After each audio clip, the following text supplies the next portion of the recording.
Inaasahan ng mas pinigting na proteksyon sa karapatan at kapakanan ng mga Pilipinong marino.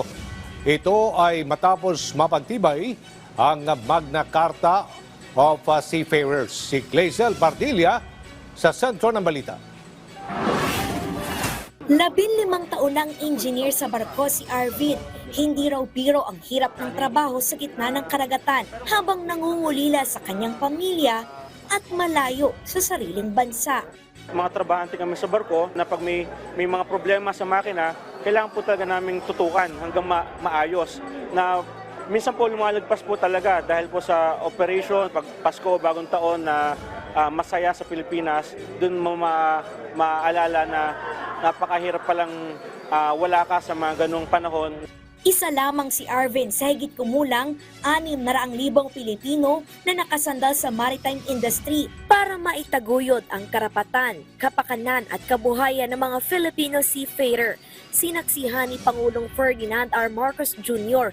ang paglagda sa implementing rules and regulations ng Magna Carta of Filipino Seafarers. Pinatitiyak nito ang karapatan ng mga marino sa tamang impormasyon kaugnay sa kanilang trabaho. Pinabibigyan ng proteksyon laban sa pang-abuso at diskriminasyon. Pinatatakda ang malinaw na kontrata sa trabaho, kabilang ang makatwirang pasahod, oras ng pahinga at benepisyo.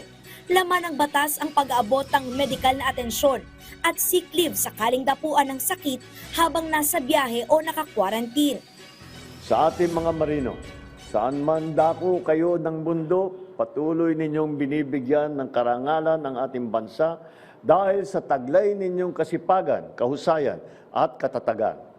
Kaya naman, sa bawat paglalayag sa bawat paglalakbay ninyo, kami po ay nasa likod ninyo, naglilingkod upang higit na maitaguyod ang inyong seguridad, dignidad at karapatan. Bukod dyan, inatasan ang mga marino na maging miyembro ng SSS, PhilHealth at Pag-ibig para magkaroon ng insurance, housing at retirement benefits. Bibigyan ng access sa counseling, tulong pinansyal, legal assistance at iba pang suporta ang mga marino at pamilya ng mga seafarer. Kasabay niyan ang pagsulong sa dekalidad na training na hahasa at magpapaunlad sa karera ng mga seafarer, hindi lamang sa mga kalalakihan, pati sa mga kababaihan. Ang hakbang na ito ay hindi lamang nagbubukas ng pagkakataon sa industriya. Ito rin ay sumasalamin sa ating dedikasyon sa mas progresibo at mas pantay na patakaran sa industriya ng maritime.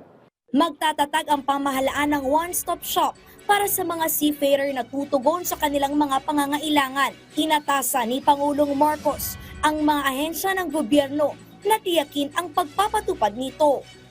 Ito po ay simula lamang ng mas matatag at maliwanag na kinabukasan para sa ating mga marinong Pilipino at sa kanilang mga pamilya. Sama-sama nating itaguyod ng bagong Pilipinas kung saan ang bawat manggagawa kasama ng ating mga marino ay may seguridad at matiwasay na kinabukasan. Clazel Pardilla para sa Pambansang TV sa Bagong Pilipinas.